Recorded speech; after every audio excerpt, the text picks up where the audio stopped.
boughs of holly. La la la la la la la la la. 'Tis the season to be. Hey friends, welcome back to another day of Vlogmas. Sorry I've already missed 2 out of the 8 days, but meh, it is what it is. I have 3 kids, 2 kittens, a part-time job, a husband who's high maintenance, and yeah. So anyway, I kind of wanted to take today and do a story time. I wanted to talk about my skincare philosophy because I think this is like something that I've thought about, like really wanted to delve into in a podcast. And I thought about using Vlogmas as sort of like a temperature check for interest into this whole, you know, some of the things that I want to talk about. So let me start from the very beginning. In 2015, 2016, I started making YouTube videos. And I had started out in the world of like social media blogging. And when I switched from subscription boxes to beauty, clean beauty, I noticed there really wasn't a lot of people in the Instagram community making YouTube videos. And I wasn't very confident with myself, but I felt like it would be a good exercise for my self-confidence to put myself on YouTube without like, and at the time my melasma like was so crippling to my self-identity and self-confidence that it was a really big deal for me to like sit down in front of the camera and like show the world what I looked like. But my friend Andrea from C'est moi, I will link her channel below. She was one of my first friends that I made on YouTube, and she talked about in one of her videos how every time she had to watch herself back, it was kind of an exercise in self-love. And when she put up the video, she was always shocked at how people were never as harsh about her videos or her content as she was on herself. And it was a really kind of defining moment in my self-confidence. Because I was like, here are people who are willing to accept me. I should work on accepting myself. In 2016, I started making my skincare ingredient videos. This is the beginning of 2016. What happened is I did this deep dive. I learned what the CIR was. I learned about marketing. I started reading the Chemist Corner that was founded by Perry Romanovsky. I started reading the Beauty Brains blog. And I started talking to my husband, who has a background in science. And this overwhelming sense of you can't say what you can't prove. And I noticed as I was getting into green beauty that there were a lot of inferences about what people thought. It very early on struck me that this is why we sometimes get a bad rap. Because to infer something, to connect A to B without the proper steps, can, you know, really discredit you. And so that first video I made about SLS, you know, I had been hearing SLS was a carcinogen. Well, when I looked over everything that the CIR had summarized, which is a lot, I just didn't see that. I didn't see that to be a huge problem in the amounts that were being used in products. What I did learn is that SLS is irritating. It's so irritating that they use it to compare other things to how irritating they are. So I just, like that Ayuna study I was reading, what were they using to irritate the skin to see if the CBD cells worked? SLS. SLS! They were irritating the skin with SLS and then applying the cream to see if it reduced erythema and improved like skin tone. And I just laughed because I'm just like, here we are again. SLS is irritating. So that was kind of my first lesson. It was like, yeah, you should avoid SLS. I don't know if it causes cancer, but it's irritating.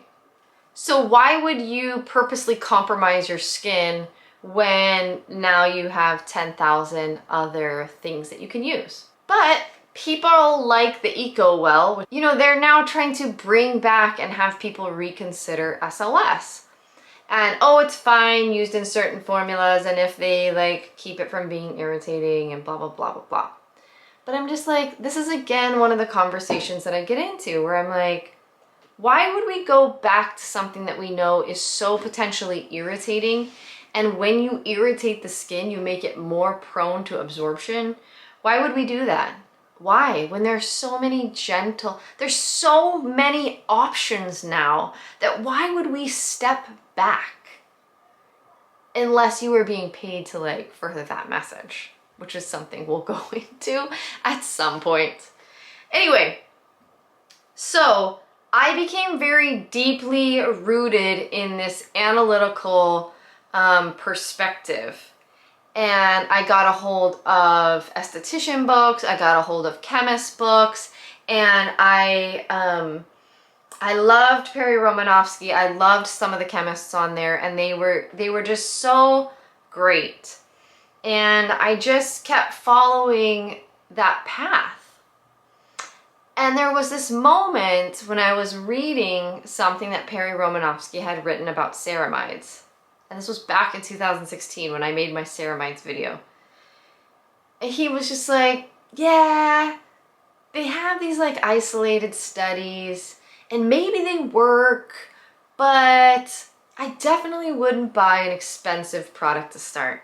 I would start with the cheapest product you could find, and then if it didn't work, but you still wanted this idea of ceramides, I would move up to the next product. And that was like one key piece of things that I was like, ding!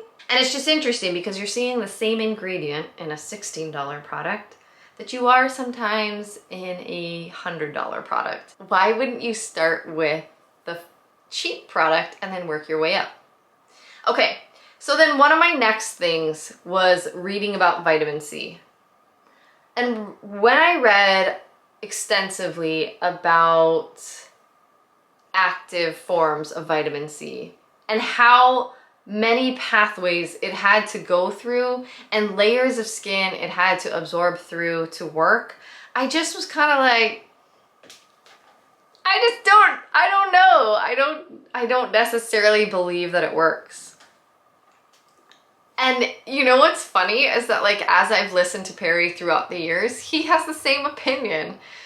So then I started making my own products, okay? And when I started making my own products, and I spent hours looking over ingredients on formulating websites. And as I started looking over ingredients, I was like, it's interesting because so many of these actives can only be used in 1 to 2%. So one of my big things that I wanted to do was make a moisturizer. I felt like Clean Green Beauty had no good moisturizers at the time. No one wanted to use preservatives. No one was willing to everyone wanted to be purists. And I was just like, dang it, give us a moisturizer. So I was like, I'm gonna make a moisturizer, which is of course, it was a lofty dream. And it wasn't really something I thought was gonna happen, but I was going to investigate down the road of moisturizer formulation. And I did. And it's so funny because I look back and so much of my content has suffered because I would just rather sit there and pore over formulating sites rather than put my time into reviewing another skincare line. Because the nuts and bolts of a moisturizer are essentially the same, you know? And that's why when I talked about Ayuna in my most recent video, I'm like, it's a moisturizer. It's not complicated how they made the moisturizer. What's complicated are the actives inside it. So some of these products that claim to use fruit extracts to have vitamin C, and they put multiple fruit extracts in the product. And I look through the ingredients list and I'm like, so you're using those products, those ingredients at such small quantities that it's just hard to say that it really is doing anything. And I just started to realize like how much of marketing beauty products sort of rely on. Like if I wanted to make a product from Hawaii, I would use things like papaya and all, you know, these extra guava and all these things that made you think of Hawaii. And I would spin you this beautiful story about how this toner or mask or moisturizer used all these like Hawaiian ingredients. But really the thing that would make a moisturizer work well for you is, you know, had I included occlusive ingredients, had I included things that would condition the skin, more likely than not, what you would respond to was how well the moisturizer was formulated. So I could go into that at length. And so that kind of leads me to like my skincare philosophy. And it's interesting because I was talking with a friend about Ayuna, and you know, she's just really like, you know, I'm just not interested in those style of products because I don't really believe that that's where the answer is to having beautiful glowing skin. And I was just like, you know, that's so true. One of the things that I've done recently in the last 3 months is try to drink 64 ounces of water a day. And you would be amazed at how well that makes you feel. And so then something that happened recently was I was watching a video on YouTube and an ad popped up for this Beverly Hills plastic surgeon. And he was like, he had this extensive video ad, and I just got sucked in and listened to the whole thing. And he was talking about supplements. And of course he was trying to sell his supplements, but he definitely sold me on his supplements. And one of the things that he was talking about was taking a hyaluronic acid supplement. Like he's got it all in one pill, so it works all together. And I was like, you know, I'm gonna buy those supplements and I'm gonna go ahead and try taking those supplements for the whole month. Like I'll finish the whole bottle and then we'll see, like, did that help my skin? Because I know that there's so many aspects that play into whether or not you have great skin. Genetics, diet, hydration, environment, lifestyle. There's so many things that play into great skin beyond skincare. And I truly think that topical products you could just probably get by on like affordable skincare products to condition and revitalize your skin. But the true glowing aspects, I think, really do have to come from inside. One of the things that I swear by is exercise. I truly believe all of us, that it benefits skin in more ways than we could possibly imagine. And in ways we actually do scientifically know it benefits skin. But the other thing is I really truly believe in these ancient practices of massage. I have a Kansa wand. Just recently, Skincare by Lanshin. I've known about them because of Maggie from Tender Forms. I've always wanted their pro tool, but it's $125 and I'm like, oh, I don't want to spend $125 until I know I'll actually do it every night. But it recently, to me, I just learned that they have a starter tool, which is $35. It's gorgeous and it's jade. And I was like, oh, I got married in a jade green dress because I grew up in Hawaii and the Asian influence of the significance and power of the color jade is very much real to me. So when I saw that it was jade, I was like, oh.